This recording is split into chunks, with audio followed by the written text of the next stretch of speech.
안녕하세요, 사랑하는 성도 여러분. 오늘도 귀한 말씀을 여러분들과 함께 나눌 수 있음이 참 감사합니다. 오늘 저희가 통독할 본문은 사도 바울이 보냈던 편지인 고린도후서라는 책의 10장과 11장의 말씀입니다. 오늘 이 읽어야 할 본문을 잘 이해하기 위해서는 먼저 선행되어야 할 하나의 과정이 있다라고 생각합니다. 그것은 고린도후서라는 편지가 왜 기록되어야만 했을까 하는 질문입니다. 왜냐하면 10장과 11장 오늘 읽어야 될 본문이 바로 고린도후서라는 이 편지를 사도 바울이 기록한 이유의 핵심이 기록되어져 있기 때문인데요. 재밌는 것은 사도 바울이 고린도전서라고 하는 면제의 편지를 보내고 난 뒤 불과 6개월 만에 이 후서라는 편지를 보내게 된다라는 것입니다. 사도 바울은 여행 계획까지 변경하면서 고린도 교회를 방문하고자 하고, 그리고 이 후서라는 편지에 적혀 있는 내용을 쭉 읽어보면 그 고린도 교회를 향한 사도 바울의 마음, 불타고 있고 애원하고 있고 또 답답해하는 그런 마음들이 많은 곳에서 발견되고 있기 때문이죠. 그러면 사도 바울은 왜 여행 계획을 변경하고 6개월 만에 이 후서라는 편지를 고린도 교회에 보내야만 했을까요? 문제가 있었기 때문입니다.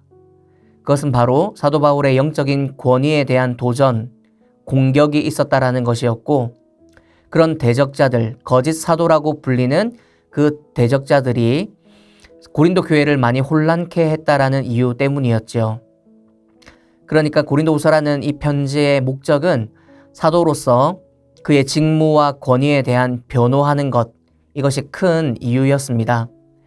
1장에서 7장까지가 바로 이 사도직을 변호하는 부분이었다면 오늘 읽어야 될 10장부터 13장까지는 사도권, 이것에 대한 변호의 이야기입니다.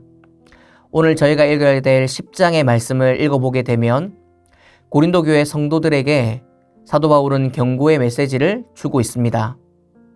얼굴을 마주할 때 내가 여러분들을 향해 강경한 태도가 아니었으면 좋겠다라는 말씀 주고 있죠. 그러나 교회를 어지럽힌 거짓 사도들에 대해서는 내가 아주 강경하게 대응할 것이다, 이렇게 미리 엄포를 놓습니다. 그 이유가 무엇 때문이냐면 내가 하나님께서 허락하신 진짜 참 사도, 그 사도직의 권위를 가진 사람이다라는 이유 때문이죠. 자신의 자랑과 사역을 열거하면서 하나님이 자신에게 허락한 분량 안에서 본인이 사역을 감당했고 말씀을 가르쳤고 교회를 세웠다라는 것으로 10장의 많은 부분을 할애해서 사도 바울의 편지의 내용을 적어 놓았습니다. 10장 13절의 말씀을 제가 한번 읽겠습니다. 그러나 우리는 분수 이상의 자랑을 하지 않고 오직 하나님이 우리에게 나누어 주신 그 범위의 한계를 따라 하노니 곧 너희에게까지 이른 것이라. 하나님의 허락하신 분량 안에서 너희들에게까지 내가 복음을 전하고 말씀을 가르치고 교회를 세운 이유, 하나님의 허락하신 분량 안에서였다라는 표현을 적고 있는 것이죠. 자신의 사도직을 변호하고 자신의 사도권의 권리를 피력하고 있습니다. 이어지는 11장의 말씀을 보게 되면 그렇게 하게 된 배경을 설명하고 있는데요. 바로 자신과 거짓 사도들이 얼마나 비교 가능한 인물들인가, 이것을 대꾸법 혹은 비유법으로 계속해서 설명하고 있습니다. 하나의 비유가 2절 그리고 3절의 말씀에 나오는데요. 내가 하나님의 열심으로 너희를 위하여 열심을 내노니 내가 너희를 정결한 처녀로 한 남편인 그리스도께 드리려고 중매함이로다. 그러나 나는 뱀이 그 간계로 하와를 미혹한 것 같이 너희 마음이 그리스도를 향하는 진실함과 깨끗함에서 떠나 부패할까 두려워하노라. 아멘. 본인은 하나님께 성도들을 연결한 중매자로 비유하고 있고, 자신의 반대편에 서 있는 이 거짓 사도들은 뱀으로 비유해서 설명하고 있는 것 여러분 눈으로 따라오면서 읽으셨죠? 거짓 사도들은 뿐만 아니라 합당한 대가를 고린도 교회에 요구하면서 그들을 어렵게 하고 힘들게 했습니다. 그러면서 사도 바울도 돈을 강요하지 않았냐라고 지켜 세우기도 했었죠. 이 부분에 대해서 사도 바울은 마게도냐 교회의 지원으로 내가 사역을 감당했고 고린도 교회에는 어떠한 재정적인 짐을 지우지 않았다라고 다시 자신을 변호하고 있습니다. 뿐만 아니라 앞으로도 자신은 자비량 사역으로 섬길 것이라는 것을 선포하고 있죠. 이렇게 거짓 사도들과 사도 바울이 얼마나 다른지 누가 참 사도인지를 그렇게 설명하고 있는 것입니다. 사랑하는 성도 여러분, 이어지는 11장 16절에서 33절까지의 말씀을 보게 되면 이런 내용들이 요약되어져 있습니다.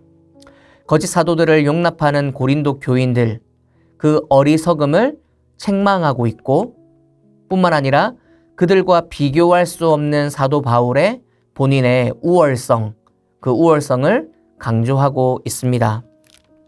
다 읽을 순 없지만 23절에서 28절의 말씀 한번 읽어보겠습니다. 그들이 그리스도의 일꾼이냐 정신없는 말을 하거니와 나는 더욱 그러하도다. 내가 수고를 넘치도록 하고 옥에 갇히기도 더 많이 하고 매도 수없이 맞고 여러 번 죽을 뻔하였으니 유대인들에게 40에서 하나 감 한 매를 5번 맞았으며 3번 태장으로 맞고 1번 돌로 맞고 3번 파선하고 1주야를 깊은 바다에서 지냈으며 여러 번 여행하면서 강의 위험과 강도의 위험과 동족의 위험과 이방인의 위험과 시내의 위험과 광야의 위험과 바다의 위험과 거짓 형제 중의 위험을 당하고 또 수고하며 애쓰고 여러 번 자지 못하고 줄이며 목마르고 여러 번 굶고 춥고 헐벗었노라. 이 외의 일은 고사하고 아직도 날마다 내 속에 눌리는 일이 있으니 곧 모든 교회를 위하여 염려하는 것이라. 아멘. 이렇게 6구절을 통해서 알 수 있는 것이 무엇인가요? 사도 바울이 얼마나 참 사도였는가, 그의 인생을 다 털어넣어서 교회를 위해, 하나님의 사역을 위해, 그 나라의 확장을 위해 얼마나 수고했던 사도 바울이었는가, 그의 인생을 이렇게 설명하고 있습니다.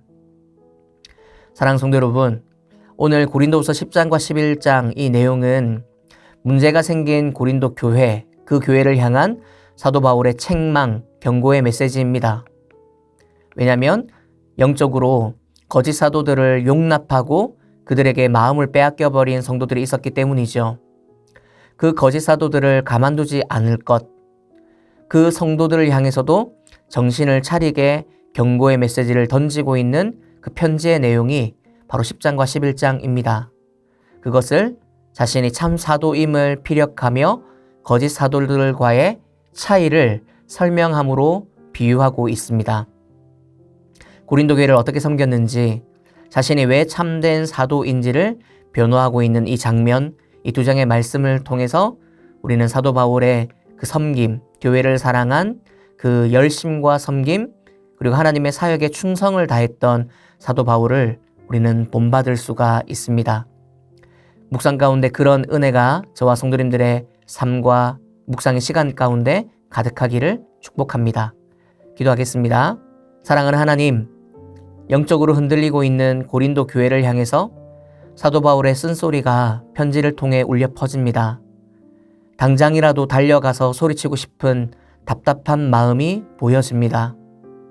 교회를 사랑하고 복음을 자랑하기 원하는 바울의 진심 때문이었습니다. 오늘 주시는 말씀의 은혜로 인해 저희도 교회를 진심으로 사랑하고 복음을 힘있게 자랑하는 진실한 성도가 되게 하여 주옵소서. 복음의 산 증인들로 오늘의 삶을 잘 살아내도록 은혜 베풀어 주옵소서. 감사드리며 예수님의 이름으로 기도드립니다. 아멘.